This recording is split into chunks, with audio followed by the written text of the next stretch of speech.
And God saw that it was good. And so it's an act of courage, right? There's an act of courage that's associated with that transformation of attitude. And even with regards to the notion that the world is good, it's a courageous attitude, especially given that there's so much evidence that makes that conclusion difficult to continually draw.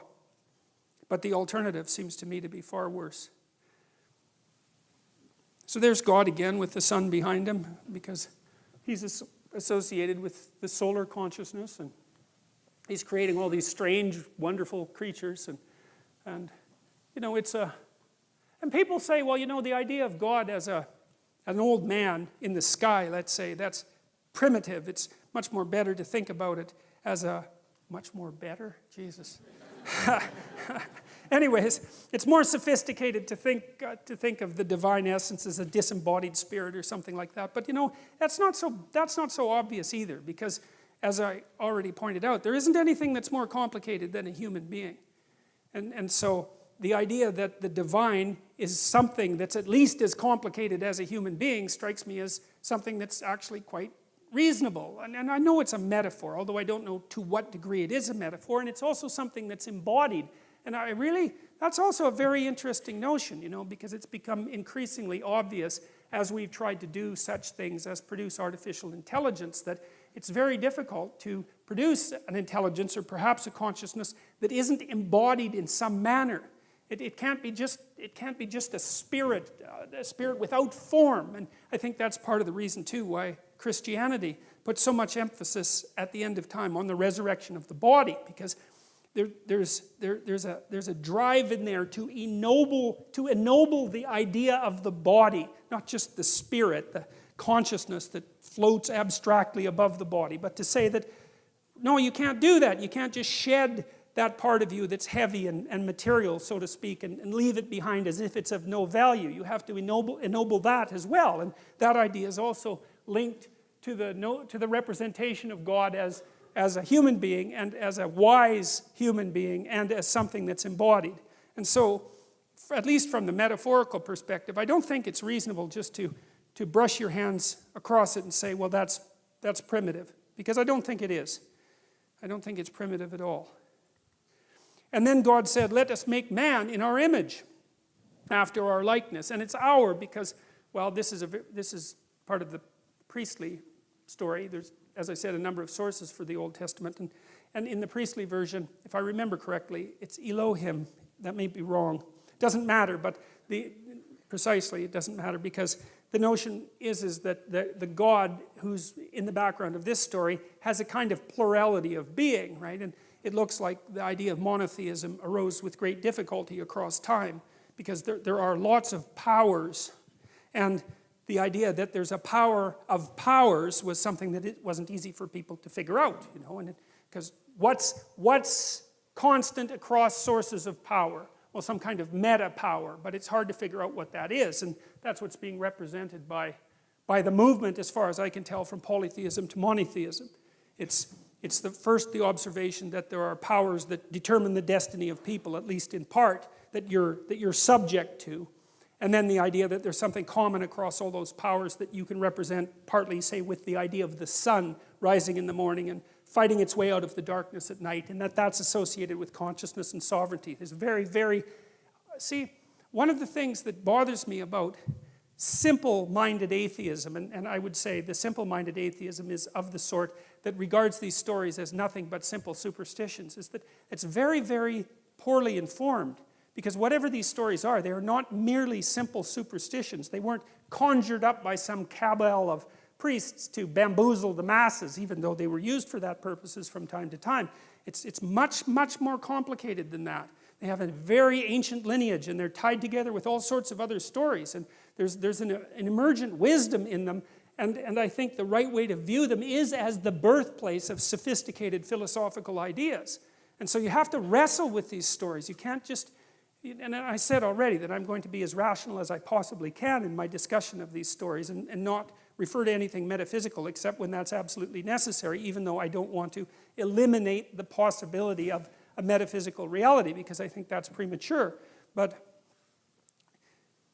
you have to take the story seriously if you're going to if you're going to approach the problem properly, you can't just casually dismiss them. It's not appropriate. And so let us make man in our image. That's a very interesting idea. And like I said, it's not easy to understand how it was that human beings came up with the idea that us lowly creatures were, so with the Mesopotamians, for example, and the Greeks were like this too. Human beings weren't godlike. They were the playthings of the gods, right? They were just, the gods just tortured us for their amusement, you know, love and hatred and anger and all those powerful forces.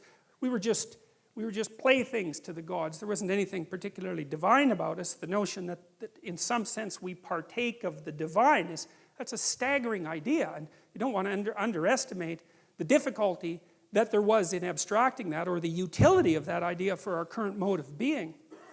Let them have dominion over the fish of the sea, and over the birds of the heavens, and over the livestock, and all the earth, and over every creeping thing that creeps on the earth. So God created man in his own image. In the image of God he created him. Male and female he created them. That's interesting because there is more than one creation story in Genesis, and in this story, males and females are basically created at the same time. Later, Eve is extracted out of Adam, and we'll talk about that, but not here. It's the two sexes are generated simultaneously, and they both carry within them the divine stamp, which is very egalitarian and very appropriate, and I think unbelievably advanced. That's what it looks like to me. And God blessed them. Well, that's a good thing. And God said to them, "Be fruitful and multiply and fill the earth and subdue it and have dominion over the fish of the sea and over the birds of the heavens and over every living thing that moves on the earth." And there's God creating Adam and Eve, and they're looking pretty happy about the whole thing. And that's Michelangelo's famous Sistine Chapel representation. And there's some cool things about this. I mean, you got to wonder, this is an aside, and I don't know if it's a credible aside, but it's an interesting aside, so that's a form of credible. What the hell is God doing in this thing? You know, I mean, what is this exactly? And so there's been some interesting answers to that, and this is one of them. So there was a group of scientists about 20 years ago that were remarked on the precise analogy between this structure and the brain bisected down the middle. And of course, Michelangelo was one of the first people who did detailed dissections, and so they felt that Michelangelo had put God inside the brain for some reason. And that seems to me to be associated with the notion that there's an analogy or a metaphorical identity between the notion of whatever God is and the structures that give rise to consciousness. And I think we really underestimate the degree to which consciousness is both, say, miraculous and not understood. I mean, you know, you have what appears to be an entirely material substrate, yet here you are, aware and self-aware and able to generate the world merely in some sense by looking at it. It really is remarkable, and that consciousness is dependent on something that wells up from deep within that material substrate that we don't understand at all. It's really a crazily remarkable thing, you know. And you hear a lot about scientific reductionism, but I'll tell you something that's kind of interesting, and it's a tangent too. You know, the guy that discovered DNA, I think it was Watson. And it's Watson and Crick, but I don't remember who wrote this book, but one of them, I don't remember which one, he believed that DNA was so complicated that it had to come from space. He didn't believe it could have possibly evolved on Earth. And so, like a lot of these people who are used as exemplars of scientific reductionism aren't like that at all when you actually read what they had to say, right? They were very aware of the limits of their own knowledge. And I mean, DNA is something really quite spectacularly remarkable. It's an eternal substance. It's been around for a very long time, and the idea that we understand it is a very stupid idea.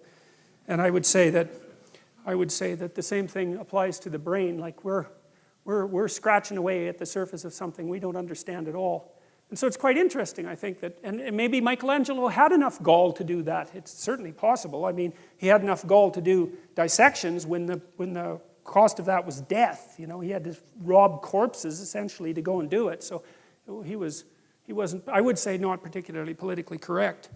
So that's kind of interesting. And there's another representation of the same thing. And that's a funny one.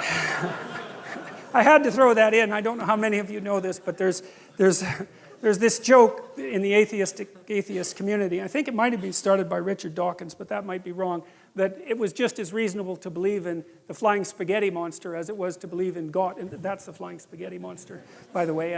And so that's, that's called touched by his noodly appendage. And anyways, it's not very sophisticated, but it is funny.